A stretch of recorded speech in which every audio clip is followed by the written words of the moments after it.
Assiste até o final que eu te garanto que esse vídeo vai alegrar muito o seu dia e aumentar ainda mais o seu nível de esperança.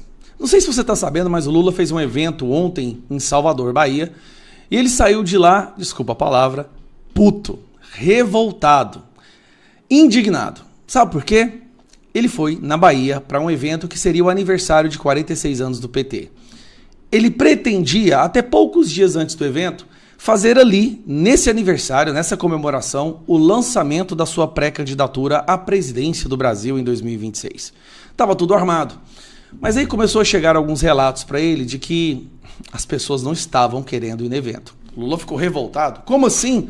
O povo da Bahia me ama. Afinal de contas, Lula teve 72% dos votos na Bahia, que é um dos maiores colégios eleitorais do Brasil. 72% dos votos. Bolsonaro ganhou apenas em 2 cidades da Bahia. Cidades que têm uma proximidade muito grande com o agro. O povo que trabalha de verdade, que produz e que não vive de assistencialismo. Então ele venceu com 72% na Bahia. Obviamente, então, vamos fazer a festa na Bahia. É lá que o povo me ama. E vai Lula participar de um evento na Bahia. Só que a situação não poderia ter sido pior. Primeiro, Lula vai fantasiado de Maduro. Vai pro evento de aniversário do PT, fantasiado de Maduro. Cara, eu fico impressionado. Não só ele faz várias declarações apoiando Maduro, um narcotraficante, ditador, psicopata que tá preso, mas ele quer se fantasiar de Maduro. Só que a melhor parte, e é aqui que vai alegrar o seu dia, é o fracasso total que foi esse evento. Vamos lá.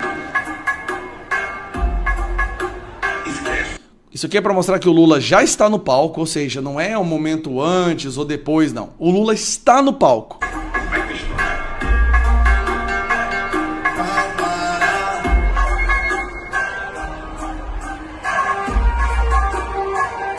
Vamos aguardar nossos convidados se acomodarem. Olha o fracasso que é isso aqui. O Bolsonaro colocava mais gente em qualquer lugar. Se você pegasse o estado que o Bolsonaro teve menos votos e ele fosse para lá, ele conseguiria reunir mais pessoas do que o Lula está conseguindo na Bahia. Salvador, na capital. Esse partido a gente tem que ter muito orgulho. Tem que ter muito. E aqui um cidadão faz um takezinho na entrada do evento. Quero que você preste atenção nos detalhes. Vermelho. Diga aí, minha amiga, não esperava um público maior? Esperava. O pessoal se preparou para vender uma aguinha, eu digo aí, por que será que tá vazio assim? Quem sabe? Primeiro, esse detalhe que você tá vendo aqui atrás. Isso aqui que você tá vendo é um telão. Eles colocaram um telão para fora da estrutura, acreditando que toda essa área aqui, que é uma rua, tem até as grades, eles acreditaram que toda essa área aqui ficaria lotada. Por isso colocaram um telão do lado de fora, tá bom? É melhor você vender no carnaval, viu? Com certeza. Deixei de ir pro carnaval para vir para aqui e me arrependi. E aí tá vazio aqui no evento de Lula. Pera aí, companheiro. E aí, companheira, o que é que explica? Você tá vendo toda essa área que você que tá vendo? Eles tinham calculado que ela ficaria lotada. Esse evento vazio aqui de Lula. É pra estar lotado as grades aí. Vai comer seu almocinho. E com fé em Deus, depois a senhora vai vender aí no cartateado que o café tá caro, esse tipo de coisa, a fila da regulação, será que é isso aí? Pode ser também, viu, irmão? A fila da regulação tá... Aí, ó, os ambulantes esperavam um público maior, até porque o empreendedor tem que vender. Não tá Você tá vendo que todo o quarteirão tava fechado. vendendo nada pra... Até agora não chegou ninguém, não. Esse partido é um partido colorido, um partido da diversidade. Lá tem mais. 10h13 da manhã, companheiros e companheiras. E o evento do PT ainda está vazio, igual cabeça de petista, vazio. Olha aqui, desse lado aqui o trânsito Gostei dessa. flui, aqui tem ambulantes, não estão vendendo muito, tá vazio. Lá dentro vamos tentar pegar algumas imagens. PT 46 anos, PT 46 anos passando vergonha aqui em Salvador, Bahia. Cadê a lotação, meu Deus do céu? Será que não teve dinheiro dessa... Cara, eu já vi evento flopado do PT, mas esse aí... Bom, essa parte eu quero deixar pro final. Nós estamos falando do lançamento da pré-candidatura do Lula na Bahia, o aniversário de 46 anos do PT, e deu umas 200 pessoas. Gente, isso foi pior do que aquele que ele fez lá em São Paulo, no Dia do Trabalhador, que tinha o bolo, você lembra disso? Que deu 1.625 pessoas. Nós estamos falando do estado onde o Lula teve mais votos. Aí, para piorar, no final do evento, Lula ataca os evangélicos. Basicamente, ele chama o evangélico tudo de pobre miserável. Presta atenção. Evangélico, vota nos outros. Porque o que nós fazemos? Os evangélicos votam nos outros. Porque o que nós fazemos? O que nós fazemos? 90% dos evangélicos recebem os benefícios do governo. 90% dos evangélicos recebem benefício do governo. Lula está falando que 90% dos evangélicos são miseráveis. Se 90% dos evangélicos recebem benefício do governo e no Brasil nós temos em torno de 70 milhões de evangélicos, então todos os beneficiários do Bolsa Família são evangélicos, Lula? É isso que você está falando? 90%. Então o que nós precisamos não é esperar que um pastor fale bem de nós. Nós temos que ir lá. Nós temos que conversar. Eu ia comer buchada em Diadema. Eu ia comer buchada de domingo em Diadema com o Vê Augusto. Depois da buchada, a barriga desse tamanho estufada. A gente pegava 60, 70 militantes, com a bandeirinha do PT, cada um. A gente ia andar rua por rua. Bater palma para falar do PT e falar dos problemas. Bons tempos, né, Lula? Flopado, vazio, fracassado. Lula sair de lá revoltado, mas não antes de xingar os evangélicos, de atacar os evangélicos. Que maravilha, né? Que nós vamos ganhar as eleições. Essas eleições nós vamos ganhar. O Flávio está fazendo um excelente trabalho, mas paralelo a isso, Lula está se afundando cada vez mais e o povo não aguenta mais essas mentiras do ladrão. Então arregaça as mangas, vamos para cima, porque esse ano nós vamos virar o jogo. Esse é o nosso ano de fazer a diferença. Um abraço.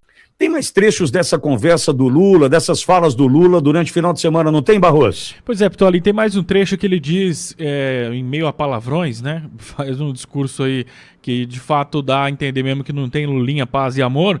E aí ele deu uma declaração que o PT não aceita burguês. É isso que ele disse em meio a... O que era para ser uma grande demonstração de força do PT em Salvador virou um sinal de alerta, estrutura montada, expectativa alta e cadeiras vazias. Mesmo em um dos principais redutos do partido, o público ficou abaixo do esperado.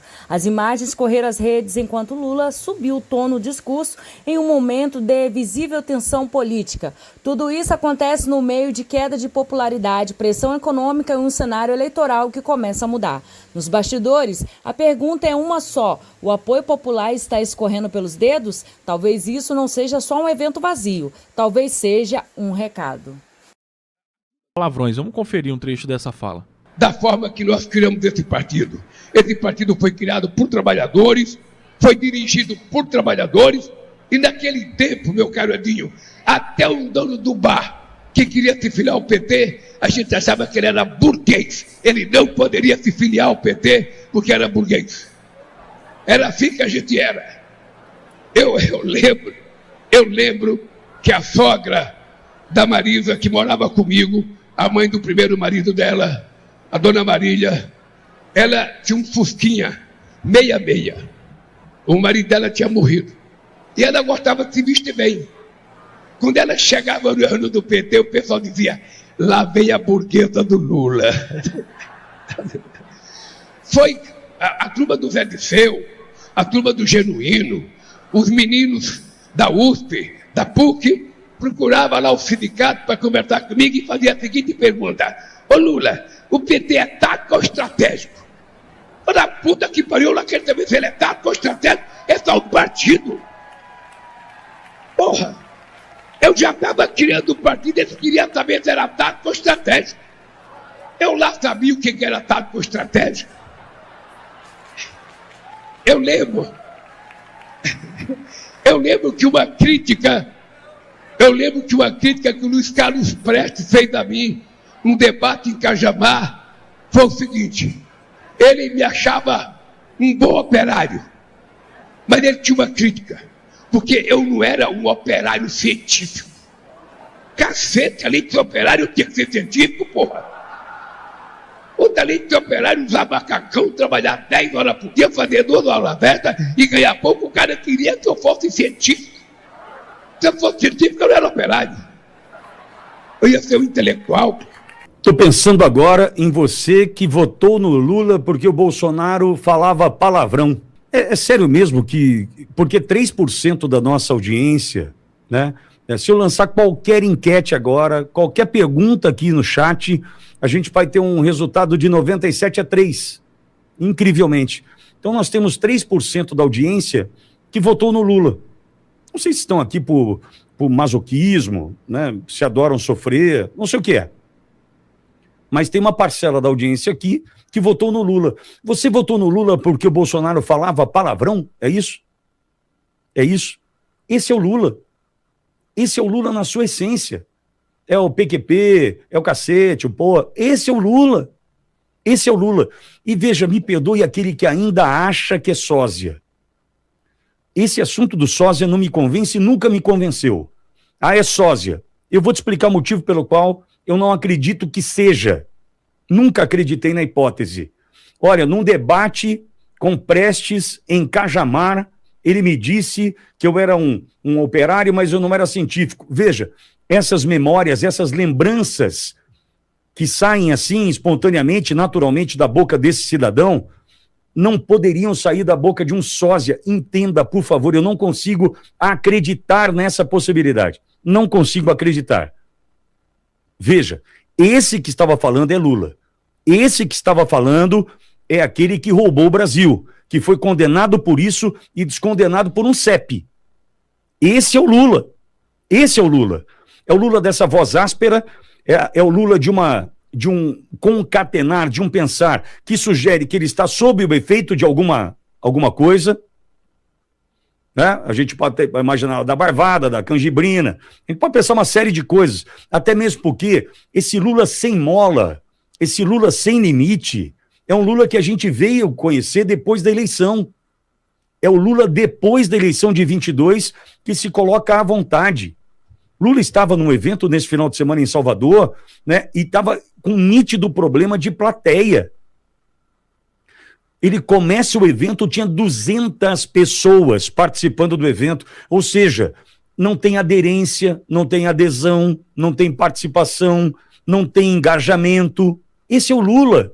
Agora, por que eu te exponho a essa situação que não é boa nem para mim, nem para você, do bem, patriota, batalhador, trabalhador, guerreiro? Por que eu te exponho a isso? Porque nós precisamos ouvir o que eles pensam, o que eles defendem e como estão se posicionando. Olha como Lula se posiciona hoje.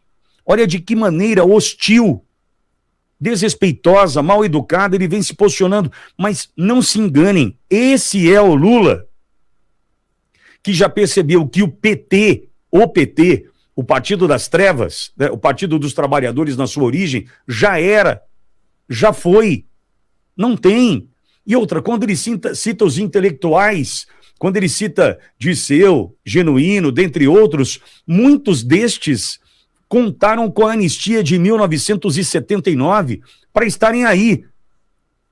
Dessa maneira, todo mundo livre, todo mundo leve, todo mundo solto. Contaram com a anistia e hoje são contra a anistia porque sabem que se o presidente Bolsonaro estiver na disputa em 2026, e ainda oro e torço por isso, não contra Flávio, em hipótese alguma, mas defendendo o presidente Bolsonaro e o que é justo, ele deveria estar na eleição, participando do pleito, porque entendo também que uma eleição sem o presidente Bolsonaro é golpe. É golpe. E eles já entenderam, presidente Bolsonaro não dá. A gente vai tomar um pau nas urnas. Ou como ele mesmo disse, tomar um cacete nas urnas. Por quê? Porque o PT acabou. Acabou a ideologia, acabou, embora alguns idiotas ainda defendam, mas a ideologia acabou. O que se sobrepôs a isso foi o dinheiro. Foi o poder, foi a corrupção de quem se lambuzou em Brasília. Então, amigo, desculpa, mas não se esqueça, você que votou no Lula porque o Bolsonaro falava palavrão, recorte esse vídeo, ponha no grupo da família, ponha no grupo da escola, dos amigos, de quem ainda acredita que Lula seja uma alternativa para pacificar o Brasil. Isso é fala de pacificação? Onde? Onde? Me diz, onde isso traz pacificação? Dessa forma, hostil, mal educada, desrespeitosa? Meu Deus do céu. Existem crises que são previsíveis. A crise imobiliária de 2008 foi a crise mais prevista da história. Todo mundo sabia que tinha uma bolha e que ia estourar.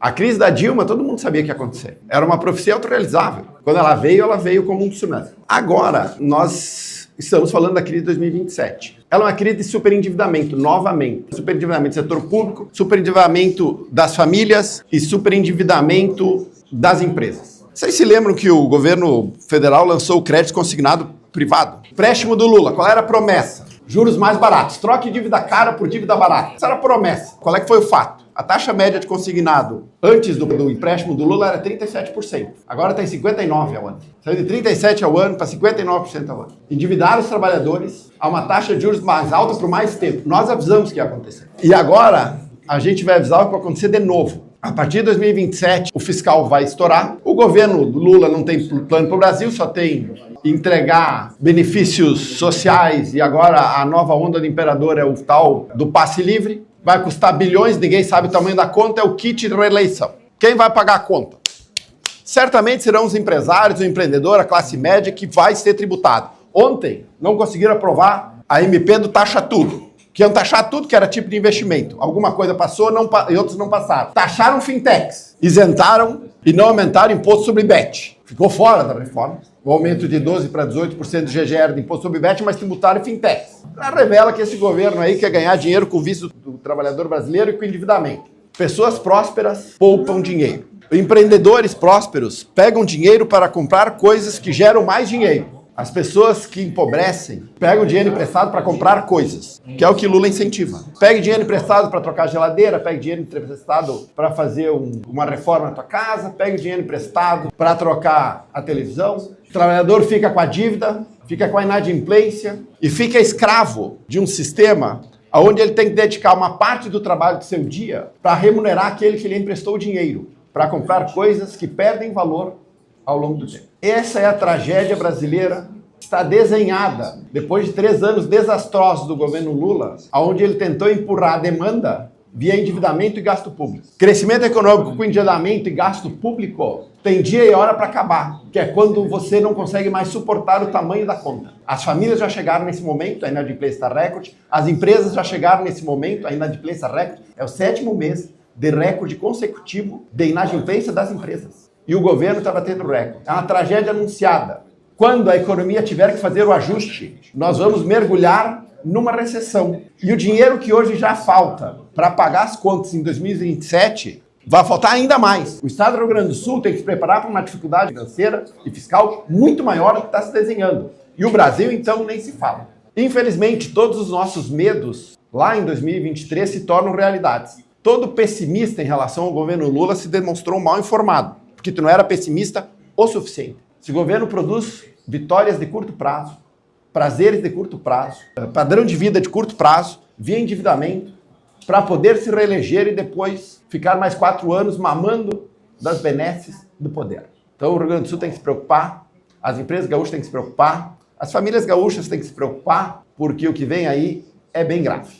Minha fala era sobre esse aspecto do endividamento, que cada vez me preocupa mais, e cada mês que eu assisto o Haddad falando, é um exercício de autocontenção. Mas cada vez que eu vejo o Haddad falando, ou o membro do governo falando, ou o governo Lula falando, eu já sei que a tragédia vai ser cada vez pior e que eles não têm a mínima noção do que eles estão fazendo. A pena, nós tinha tudo para dar certo, mas nós resolvemos escolher o presidente errado. São 19,1 milhões de famílias no Bolsa Família, o que dá 48 milhões de pessoas afetadas. A bancada do PT diz, não, mas 65% trabalho. É verdade. Você sabe qual é a informalidade no mercado geral no Brasil? 39 alguma coisa. Sabe qual é a informalidade entre as pessoas que têm Bolsa Família? 90%.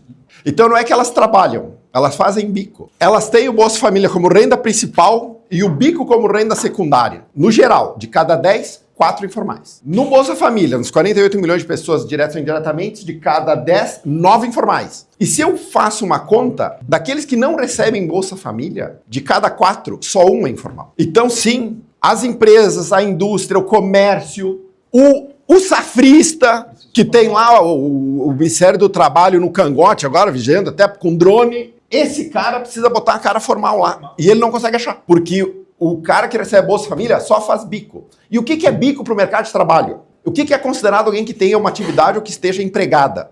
é alguém que tenha trabalhado 1 hora por dia, 1 vez por semana. Então, se eu cortar grama 1 vez por dia, 1 vez por semana, durante 1 hora, por 4 semanas, eu sou considerado como ocupado. E esse é o cara do Bolsa Família. Então, afeta sim, porque ela disparou a informalidade e disparou essa questão de pessoas que fazem ou que estão subocupadas. Então, não é verdade esta narrativa deles de que não afeta. Afeta. A indústria está sofrendo, o comércio está sofrendo, mas sabe quem está sofrendo mais que todo mundo? A classe média. Que ontem teve a MP do Taxa Tudo passando para tributar investimento para o coitado da classe média que quer poupar um pouquinho de dinheiro para não precisar depender da Previdência Pública quando ficar velho. O trabalhador e o empreendedor. Esse é o Brasil do Lula, amigão. Brasil do...